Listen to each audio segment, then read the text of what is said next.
मित्रांनो, आजकाल अनेक मुलं म्हणतात, माझा इतका मोठा आहे की तू सांभाळूच शकणार नाहीस. पण खरं सांगू, सगळे फक्त लिंगाच्या लांबीवरच अडकून पडतात. पण योनीची खोली किती असते याचा कधी विचार केलाय का? आज विज्ञानाच्या आधाराने सगळं स्पष्ट करणार आहे. पूर्ण व्हिडिओ पहा शेवटपर्यंत. मित्रांनो, जेव्हा आकाराची चर्चा होते तेव्हा बहुतेक जण फक्त लिंगाच्या लांबीवरच अडकून पडतात. पण कधी तुम्ही विचार केला आहे का की योनीची खोली किती असते? लिंगाची सरासरी लांबी सगळ्यांना माहिती आहे, पण योनीची खोली कोण मोजणार? जागतिक अभ्यासानुसार उभारलेल्या अवस्थेतील लिंगाची सरासरी लांबी सुमारे 5.4 इंच म्हणजे 13.7 सेंटीमीटर आहे. 95% पुरुषांची लांबी 4.2 ते 6.7 इंचांदरम्यान असते आणि 99.7% पुरुषांची लांबी 7.3 इंचांपेक्षा कमी असते.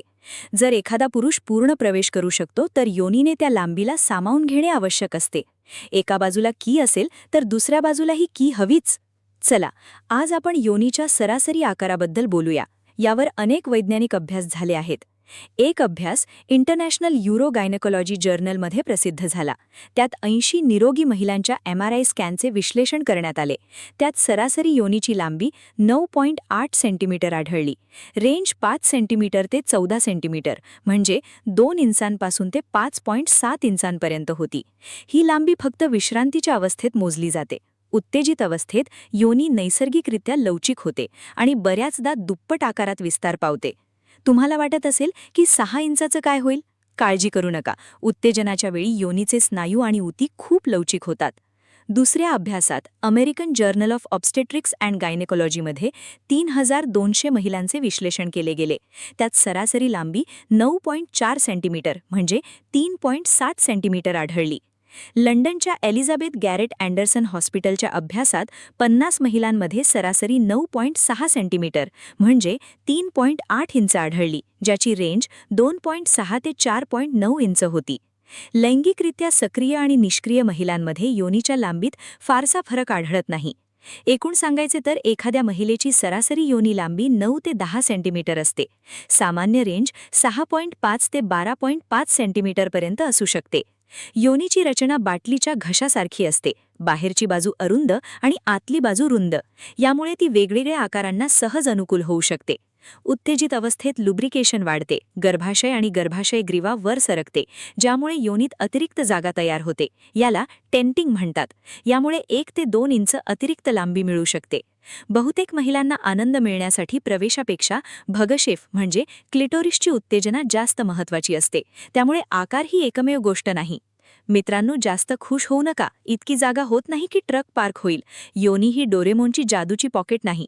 भारतीय महिलांमध्ये आहार, व्यायाम आणि योगासनं म्हणजे मूलबंधासारखे याचा योनीच्या आरोग्यावर चांगला परिणाम होतो. हळद, दही आणि नियमित पेल्विक फ्लोर व्यायामामुळे स्नायू मजबूत राहतात. वय वाढल्याने योनीची लांबी थोडी कमी होते. दर 10 वर्षांनी सुमारे 0.08 सेंटीमीटर. उंची आणि वजन जास्त असलेल्या महिलांची लांबी थोडी जास्त असू शकते. मेनोपाजनंतर लांबी सुमारे 1.7 सेंटीमीटर कमी होऊ शकते. गर्भाशय काढण्याच्या शस्त्रक्रियेनंतरही लांबी कमी होते, पण याचा लैंगिक जीवनावर फार मोठा परिणाम होत नाही. योनीची ढिलाई. अरे, तिची तर ढिली झाली असेल, ही एक जुनी आणि चुकीची समजूत आहे. योनी ही रबराची पट्टी नाही की सेक्स केल्याने कायमची ढिली होते. लग्न झाल्यावर सगळ्यांची ढिली होणार असती तर काय? काही महिलांमध्ये पेल्विक फ्लोर कमकुवतपणा, हॉर्मोनल असंतुलन किंवा इतर कारणांमुळे ढिलाई जास्त जाणवू शकते. यासाठी कीगल व्यायाम आणि पेल्विक फ्लोर फिजिओथेरपी खूप उपयुक्त आहे. पूर्व खेळ, भावनिक जवळीक आणि खुला संवाद हे प्रवेशापेक्षा जास्त महत्त्वाचे आहेत. चांगला संवाद आणि प्रेम असले तर कोणताही आकार चांगला अनुभव देतो. मित्रांनो, पुढच्या वेळी एखादा मुलगा म्हणाला की माझा इतका मोठा आहे की तू सांभाळू शकणार नाहीस, तर त्याला हा वैज्ञानिक व्हिडिओ दाखवा आणि त्याची गैरसमज दूर करा. योनीची लवचिकता आणि शरीराची नैसर्गिक रचना खरोखर अद्भुत आहे. ती तुमच्या शरीराच्या गरजेनुसार स्वतः ॲडजस्ट होते. ही माहिती आवडली असेल तर लाईक करा, कमेंटमध्ये तुमचे विचार सांगा आणि ज्यांना ही वैज्ञानिक माहिती हवी आहे त्यांना शेअर करा. भेटूया पुढच्या व्हिडिओत. धन्यवाद.